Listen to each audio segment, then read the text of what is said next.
there is a crucial question as to whether the redistribution of income of wealth can actually be done in any comprehensive and sustainable sense. Close quote.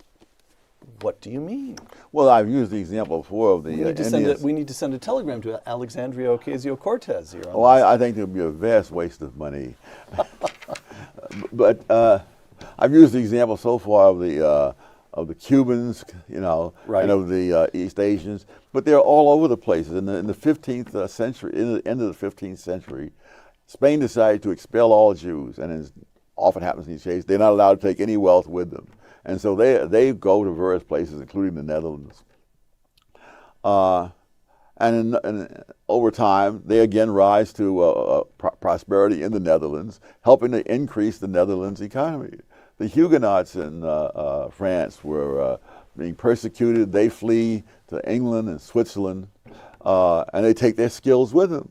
Now, prior to that time, France was big. There was no watch industry in England prior to the arrival of the Huguenots.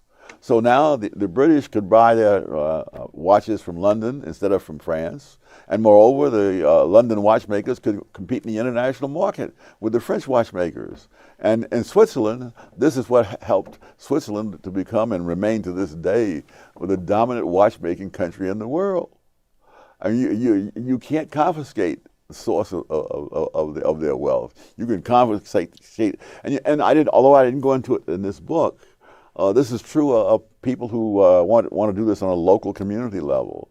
I mean, Detroit was once a prosperous place. They followed policies that drove the prosperous people out, and then of course they had to leave all their businesses and so forth in Detroit. That was of no use without the people who knew how to operate it. Those people, I'm sure, have done much better. Detroit has never fully recovered from that.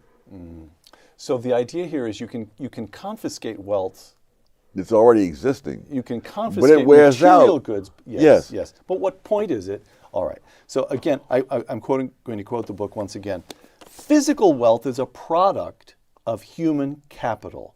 The knowledge, skills, talents, and other qualities that exist inside the heads of people where it cannot be confiscated. Yes. Closed quote.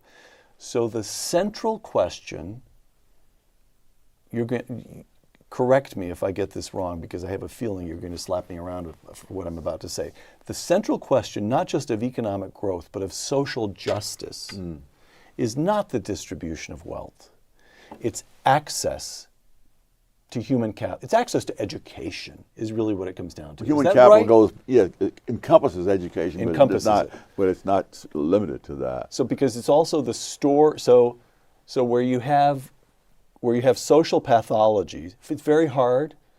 I'm just making this up to see how you respond to it. It's very hard, for example, figure that I quoted earlier, where African-American kids living in poverty, 85% of them grow up with only one parent present. That makes it harder for those kids no two ways about it. to acquire human capital. So access to education, I'm fumbling here, access to education, somehow, is it the role of government to foster certain kinds of social stability or social skills? Well, all you can do, you can't give anybody an education. You can offer them an education. You can show them where the public library is.